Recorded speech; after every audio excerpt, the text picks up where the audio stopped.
Well, the thing is, it was like one song would take multiple days because it was so, it's really hard to write alone because you don't have anyone to bounce ideas off of. So I was just like sitting and meditating and just waiting for it to come to me. And eventually it did. My name is Adam, and this podcast is about you, your journey in music, and all about your new project, Messer. Awesome. Thanks for having me, Adam. No, thank you. Arlington, Texas, you said? Yes. Born and raised? Born and raised. Yeah, I live in Los Angeles now, but yeah, 18 years of my life, a Texas Wow. boy. What was it like growing up there? Um, it was a complex experience for me, I think, as a queer person. Mm-hmm. It's a very sports centric town, and there was a lot of toxic masculinity growing up. So I it can was, imagine. yeah. So it was actually it's kind of progressing now. Now that I'm back, I'm happy to see progress. Um, after living away for so long, but yeah, it's always going to be home. Mm-hmm. Mm-hmm. And so obviously sports was a big thing, but what about the music scene there? Were you involved at all? Yeah, as much as I could be. It's a really small scene, but I was in a band for like a couple months and we played, I think, probably two shows ever. And I was always a music nerd, so most of the time my music time was spent in my bedroom just listening to music and doing research and writing and using GarageBand to make tunes. But other than that, I was just a choir kid. Okay. And what was the first instrument? Was it voice? Were you in choir like right away or? Yeah, I guess first instrument was voice. I started piano when I was 6 years old, so that I think Wow. that was a really, really obviously it's a very useful tool to have as a musician, and that learning the piano just kind of that skill set really helped me to hone my musical abilities later on, and it helped a lot with voice as well. Hmm. Was piano something that you were interested in, or was your family like, "Hey, you should play an instrument. Here's piano," like a forced thing? Well, I think I was interested in it. I was always fascinated by music. I did struggle to practice though, so my parents would have to bribe me with like Pokemon toys. Oh, that's awesome. Okay. Practicing. So was it mainly scales and that nature going like with piano, or was it more of a classically trained way of learning? It was scales, it was finger placement, what finger goes where. Um, and yeah, it was pretty rudimentary stuff, but I've used it forever. I mean, it's an amazing music theory tool. So you continue to play. I do play. I'm not a concert pianist by any stretch of the imagination, but I do use it when I'm producing and to come up with melodies, and I play chords when I'm songwriting, but that's the extent of my piano playing. Okay. And when was your first chorus experience? Were you in chorus or choir prior to the piano or? No, I guess piano was my first foray into music, and then I did community theater when I was really young, probably about 8 or 9, Mm, and I think singing on stage that was what really fueled me. So that's when I really got into singing, and I did every sort of singing gig around town that I could. Um, yeah, sure, sure. loved it. Community theater that early on, was that Yeah. must have been something because you're in a group with what? People of all ages, right? Pentatonics. No, the community theater that you played in. Oh yeah. Oh yeah. Sorry. Oh, definitely. Yeah. Yeah. Yeah. Yeah. Was it hard to kind of I mean, you must have had a lot of confidence going in there if you're with, older people or younger people. Was it something that you had to kind of adapt to? I was a pretty shy kid. I think the only thing that did give me confidence was that I knew I could shine on stage. Okay. So it was a weird thing because I hardly ever talked to anyone, but I was confident enough to know that, oh, I have something, so maybe I should show other people. Okay. And how quickly did you know that you're like an extremely good vocalist? Ooh, it's tough to say. It's tough to say. I don't know if I ever really knew I was extremely good.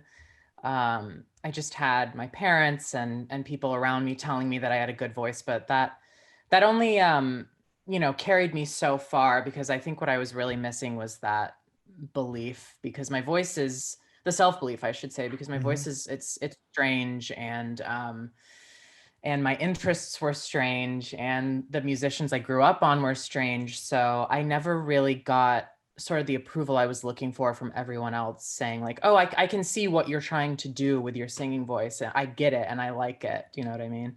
Oh, sure. What were your influences growing up, or what were you listening to? Why do you say that was kind of strange? I was listening to, well, my favorite vocalist, the one that was most influential to me when I was a kid and a teenager, was Imogen Heap. And I pretty much just copied all of her nuances when I was a teen, just because I fell in love with her voice. And Hmm. I was listening to just powerful female vocalists too. I was into Alanis Morissette, and I also had an extensive knowledge of show tunes as well. So it was sort of this weird amalgamation of like this sort of really clean Broadway almost sound paired with kind of like an electronic pop trip hop type of sound. So I was all over the map, but I Okay. think that's a good thing. That is a good thing. Yeah, I would totally agree with you. With joining the theater, and what was like landing roles there, what continued to like inspire you as far as to keep going with music, or why'd you like, was there anything that can what really fueled you to continue going? That's a really good question. You know, I don't know if it was necessarily scoring roles that inspired me to keep going. I think performance and expression was imperative to, I mean, this is hyperbolic, but it was imperative to my survival. Mhm. It was how I expressed myself. I didn't really have another way to get these feelings out other than to sing them or to perform them, to act them, etc. Mhm. And it sounds like your parents must have been pretty big advocates to put you in like that type of a theater, community theater, at least at that age, instead of just saying, oh, join the school play or whatever. You know what I mean? Yeah. Oh yeah, they definitely were. I mean, they were with me during shows sometimes, helping me with quick changes. So they were all for it. That's really cool. That's awesome to have that type of encouragement, I would imagine. Oh yeah, yeah, yeah, big time. And I'm sure they're still pretty supportive of what you do, I would imagine. Definitely, definitely. I think now that I'm sort of becoming more fully realized as an artist, Hmm. um, it freaks them out sometimes, and I think my physical appearance freaks them out sometimes, and they don't really understand it. But I think they just see me as their little rebel child, which I'm okay with. Are you an only child or you have siblings? I have an older sister. Was she is musical at all or? Yeah, she has a singing voice. She was more interested in writing and journalism. Okay. And it sounds like I mean, you do the same, right? You write songs, and when did you start doing that? Yeah, so my gosh, I mean, writing songs is so scary, right? It's probably the most vulnerable thing you can do, and Sure. showing it to other people too. Um, I would write bits and pieces here and there when I was a teenager, but I didn't really have confidence in it. I think what really helped me to build my confidence in songwriting was being thrown into these pop writing sessions for the Pentatonic stuff, specifically the first Pentatonics original record. Hmm. That's when I really was able to hone my skills, and I had sort of a sounding board to bounce my ideas off of, and always observing what people like, what people tend to steer toward or away from in terms of pop based music. Hmm. So I don't think I would have been as confident as I am now if if I weren't put into those uncomfortable situations. Because songwriting sessions are just like blind dates usually in Hmm. LA. It's just like, well, here, write with this person that you've never met before and be so vulnerable and open with them. Right. Okay. That must be so hard to go into Yeah. a room with someone, especially that you've never met, and then, okay, tell me express to me your super deep feelings and what you wrote down. And it's like, I don't even know if I feel comfortable sharing this with people I know, like, let alone somebody I don't know at all. What was Yeah. that like? I mean, You the know, first time you had to do that.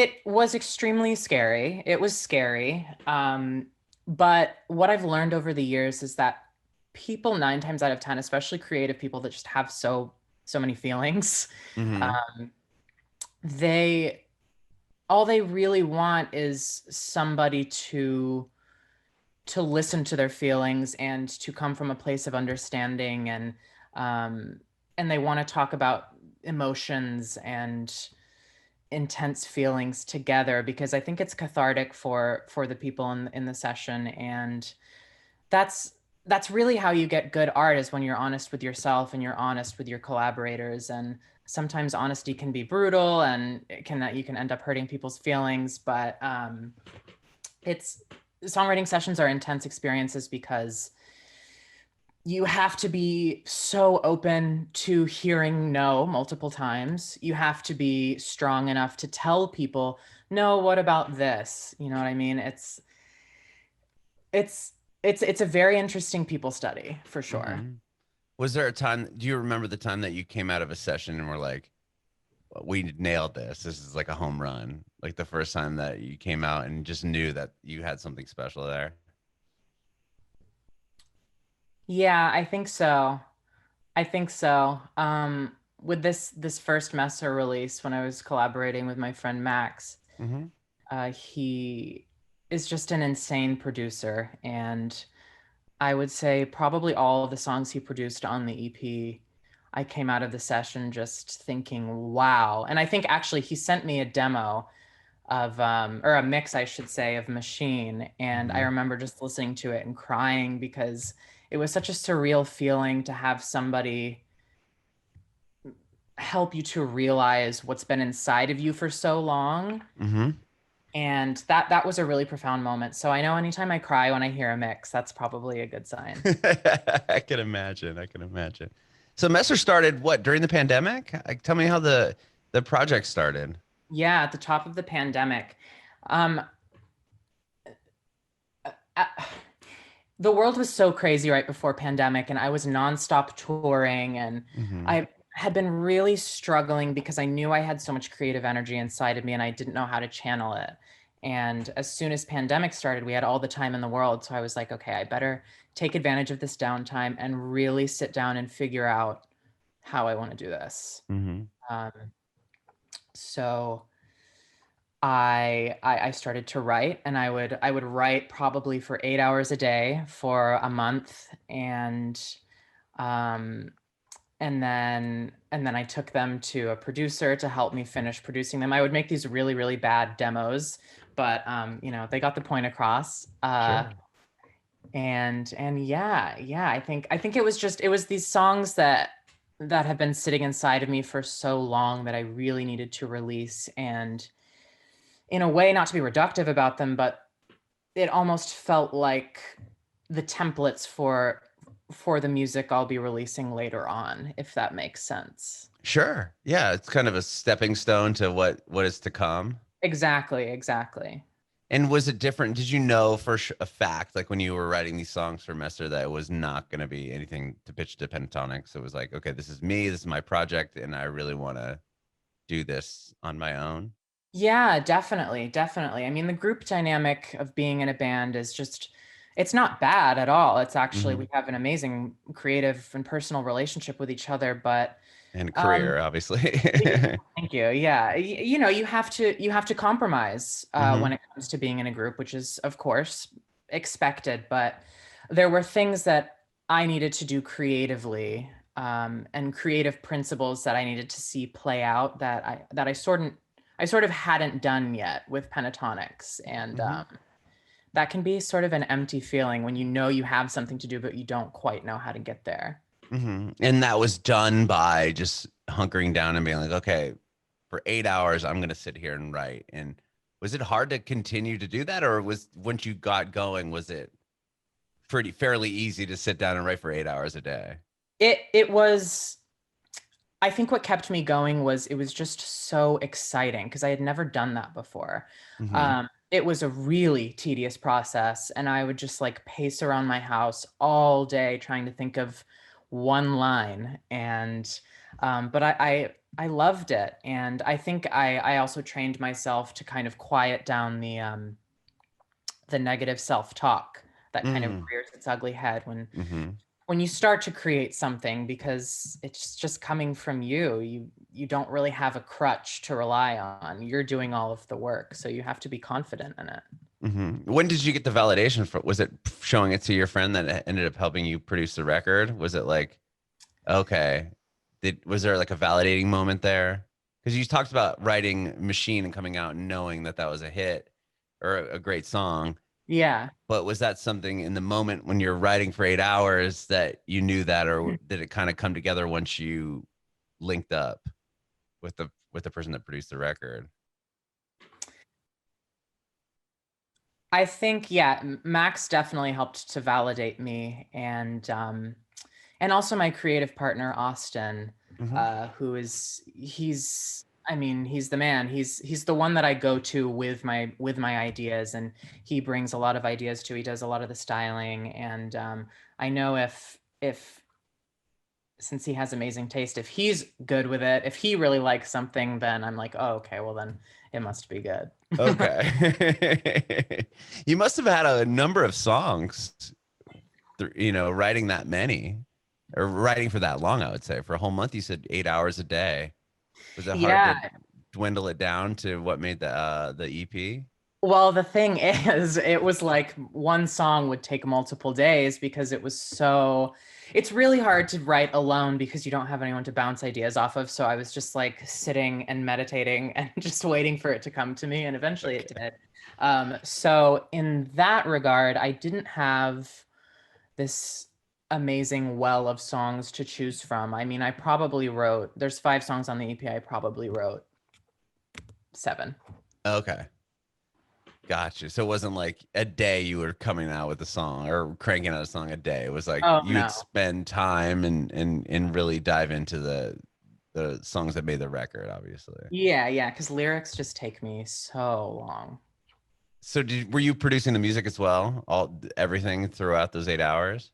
I was sort of making the sonic skeletons for producers so I could bring it to them later on, and they'll say, "Oh, I get the idea," and they help me to flesh it out, you know. Okay. And how quickly into the pandemic did you start working on the project? Oh my gosh. It was probably like 2 weeks into it. Oh, really? Yeah, it was You just pretty kind of soon after. knew. Yeah. And oh wow, that's quick. Because I did it. Was it something that you assumed that okay, this will probably blow over in a few weeks and we'll be back, or was it something that when you started you knew you wanted to put out this record and did it kind of start as an exercise or did you know it was going to be a project? I knew it was going to be a project. I mean, it had Okay. been in development probably since 2018. Oh wow. Okay. Um, but I forgot the other part of your question. Oh, I was wondering if it was something that like you knew like I guess going into it, if you knew that you're going to be writing for like did you know you're going to have this much time, I guess so to speak, to Yes, to right. focus on it instead of like not that you knew the pandemic was going to be a year and a half, but like it was like okay, now I have this time to start the project. I want to make sure I'm going to complete the record. Yeah. Yeah, I think what lit a fire under my ass is the fact that I didn't know anything. We were all so in the dark. I didn't know how quickly it was going to be over or if it was going to last for a decade. So it was like, if this is my final hurrah, maybe I should just start on it, you know? Okay. And I'm sure pretty excited about putting out the full final project, obviously. Oh yeah. Oh yeah. Yeah, I've been impatiently waiting for it to come out. How long ago were the songs done, and was it hard to sit on this like because you have unlimited almost time at this point right now Yeah. to sit and listen and go back and fix like is that something that was hard for you to not keep touching the songs, I guess? Yeah. Yeah. I mean, there's always something you can fix. I was probably sitting on them for about, I mean, I think I finished the record probably last late summer, so it's been a while. It's been a while. But I knew I needed to put it out. for my sanity, and I had been teasing it for so long. But I already feel when I listen back to it that since I've written it, my tastes and my style have changed already. So it's weird. It's weird when something is so in the past and then you have to bring it to the present, if that makes sense. Sure, sure. And you did like you've already kind of debuted the songs a little bit, right? You did like a little quarantine DJ session. Oh yeah, I don't think I played any Messer songs for that, Oh, but you didn't. I don't know. I think it was just a techno set, but two of the singles are out right now. One Okay. just came out today. Oh, awesome. Yeah. And is that which one's that? Angels? Angel Spray, yeah. Yeah. Okay. Cool. Very. I like that song. Maybe I got a little advanced copy of it, but I had a chance to listen to it. It was great. I mean, the songs that I've heard are awesome Thank so you. far. And are you planning on doing a big release for the project? Like, I mean, it's coming out obviously, but are you with stuff kind of opening up? Are you going to be able to do like a release show or like a Zoom thing, or do you have any plans for the record release? No concrete plans yet. I would love to perform the songs though. I don't know how I'm going to do that or if it's a live stream situation, but yeah, I definitely want to celebrate these songs and then put them Amazing. to bed. And then put them to bed. Do you feel like the pandemic had any influence on the actual content of the songs? Hmm. Yeah. Yeah, I definitely think so. I definitely think so. I think I was just emotionally reprioritizing everything and doing so much self-reflection as we all were, and really meditating on what was most important to me in this life. And I mean, for example, Machine is it's a love song, but it's also about giving yourself self-love and being there for yourself. And that was something I think we all really had to do. We all kind of had to be our own bodyguards during the pandemic because it was really trying mentally and physically, emotionally, you know. Hmm. Yeah. Even I feel like even the most recent one, Angels Pray, kind of has that like long, like escaping type Yeah. vibe to it. Yeah, definitely. Yeah, that one I guess is more broad about escapism, but it could be related to the pandemic and just wanting to get the hell out of my house. Yeah, I wasn't sure. What are you most excited for people to hear on the record, or have they already heard? What are you most excited about, I guess, with the release? I'm most excited for people to hear the song Roses, which is the titular track. Okay. What's so special about that song to you? Um, I it's oh man, where do I even begin? I love the simplicity of it. I love how focused of a composition it is, and I that song was produced by Muna as well. It was a collaboration between Muna and myself, and I think it just perfectly captures the essence of Messer. It's romantic. It has a bit of a dark wave influence. It's just everything I love, you know? Hmm. Very cool. And obviously, this is a project you're going to carry on with. You talked already earlier about the next phase of Messer, so to speak. Yeah, yeah, definitely. Yeah, I've already been writing. I had to take a bit of time to decide what I wanted to do next, what the next move should be. So I took a long hiatus from writing, but I'm back.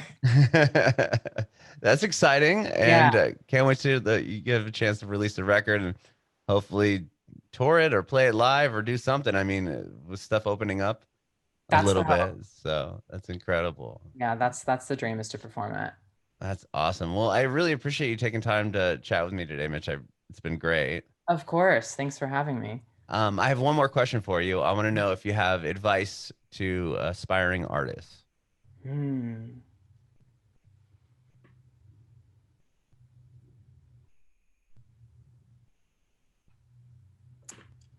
Yes, I think what I would want to hear as an aspiring artist is don't be afraid to trust your instincts and your musical intuition and just get it all on paper. Just let it go. You have to let it out because if you don't let it out, you'll never make any moves. And I had another piece of brilliant wisdom, but it seems to have left me. Um, oh no, it was an important one. Well, I will say this: don't don't compare yourself to other artists, because the older I get and the more experienced I become, the more I realize that it's totally a losing game. I mean, everyone is on their own individual paths, and it's all about what fulfills you as an artist. So chase that instead of somebody else's dream. Bringing it backward.